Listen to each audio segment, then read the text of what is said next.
বাড়িতে এলো নতুন সদস্য, যাকে আমরা প্রণাম করে শঙ্খধ্বনি বাজিয়ে কোলে করে নিয়ে যাচ্ছি। সে কে? সে হলো কার্তিক ঠাকুর। কার্তিক পুজোর আগের দিন আমরা বাজার করছিলাম আমার মামা শ্বশুরের বাড়ির জন্য, কারণ আগের বছর আমরা আমার মামা শ্বশুরকে কার্তিক ঠাকুর দিয়েছিলাম। বাজার করে ফিরছি, দেখছি মামা শ্বশুর কার্তিক নামাচ্ছে।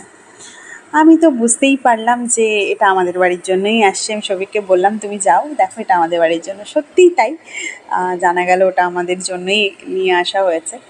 তো ঠিক আছে, সারপ্রাইজ থাকেনি আমাদের জন্য, আর ব্যাপারটা এক্সপেক্টেড ছিল। আমরা জানতাম আমাদেরকে দেওয়া হবে, এবছর না হলেও পরের বছর, তো এবছর দেওয়া হয়েছিল। তো ফার্স্টে তো আলপনা দিলাম আমি, দিয়া। তো মেয়ে আমার ভীষণ হ্যাপি, বাড়িতে পুজো হবে, আলপনা দিতে পারছে, বাড়িতে গেস্ট আসবে, এটা শুনেই সে ভীষণ আনন্দ। আমিও ছোট্ট করে একটু আয়োজন করে সুন্দরভাবে ব্যাপারটাকে করার চেষ্টা করেছি। আর আরও